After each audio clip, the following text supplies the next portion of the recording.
Orang mungkin bertanya-tanya, sebenarnya yang didemo Denny Indrayana, tuyul politik SBY di Melbourne, Australia beberapa waktu lalu itu Presiden Jokowi ataukah bosnya Denny Indrayana sendiri, yakni Susilo Bambang Yudhoyono alias SBY? Karena begini, sebagaimana kita ketahui, Presiden Jokowi dalam kapasitasnya sebagai presiden nggak pernah sekalipun melakukan cawe-cawe pada pemilu 2024, dan dia tidak juga membangun dinasti politik di keluarganya. Jadi apa yang dilakukan oleh Gibran dan Bobi semuanya melalui proses demokrasi dan konstitusional. Ini sangat berbeda jauh dengan apa yang dilakukan Ibas dan AHY di Partai Demokrat yang bukan hanya tanpa melalui mekanisme dan demokratis. Lebih dari itu, bahkan terdapat unsur pemaksaan. Cawe-cawe, hentikan bisnis-bisnis koruptif anak-anak Jokowi. Masih banyak lagi cawe-cawe yang lain untuk kepentingan bangsa dan negara. Tapi justru untuk kepentingan penegakan hukum, kepentingan pemberantasan anti korupsi, Presiden banyak lepas tangan.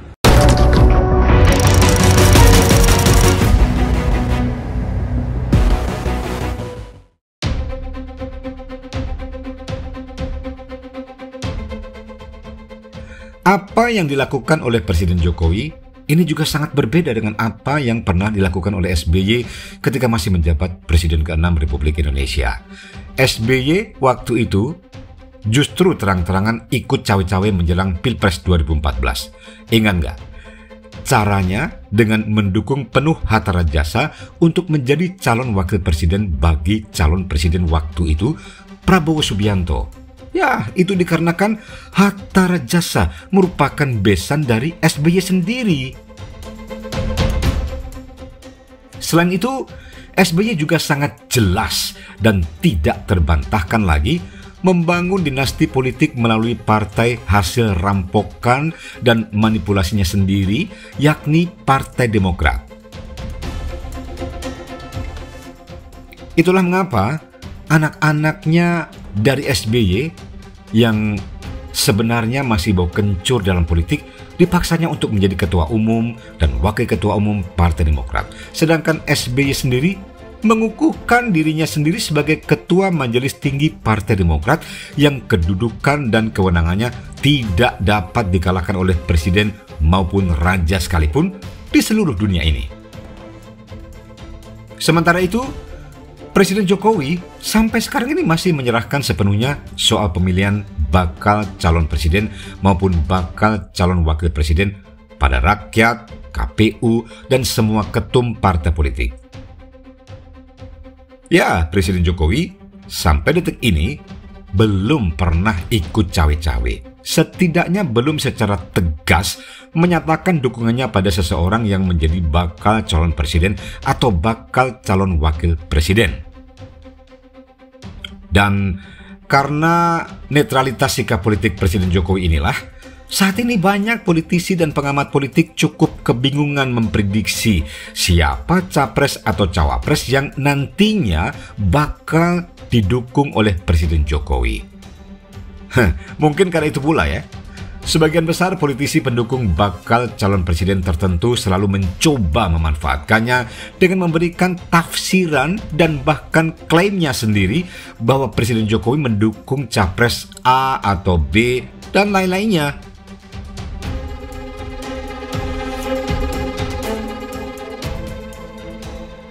Netralitas dari pilihan politik Presiden Jokowi ini memang akan membuat dari lawan-lawan politiknya kebingungan dan stres.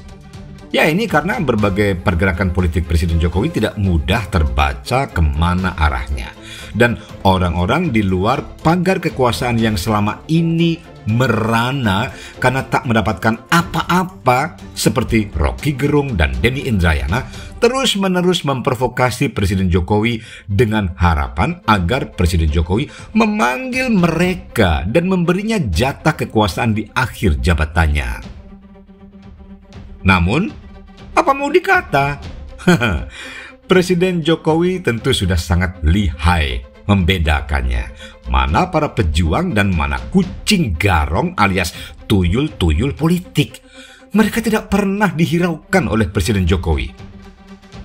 Pada akhirnya, Presiden Jokowi memang akan menentukan pilihan dukungan politiknya. Dan ya itu sangat wajar.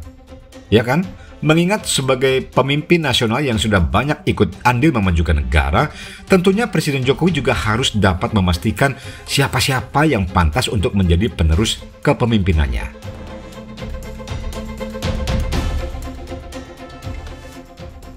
Tapi, itu kan tidak harus dilakukan sekarang oleh Presiden Jokowi. Pada saat Presiden Jokowi masih diberi amanah untuk memimpin sampai akhir masa jabatannya. Iya kan?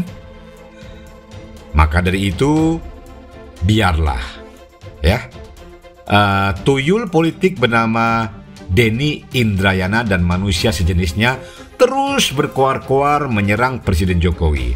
Toh pada akhirnya gema suaranya akan menghantam gendang telinga bos besarnya sendiri, yakni SBY.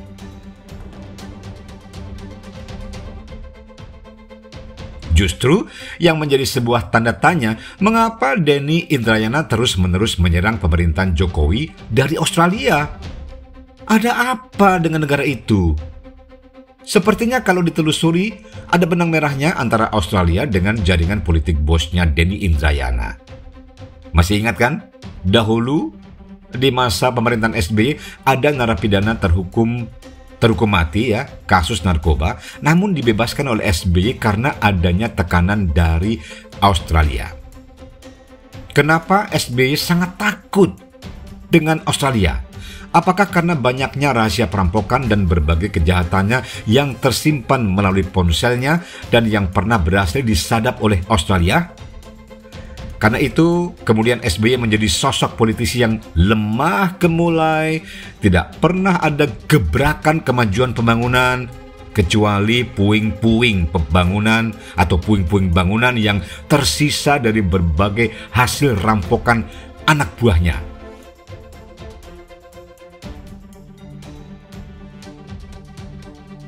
Entahlah. Mari kita tanyakan semua ini pada rumput yang bergoyang.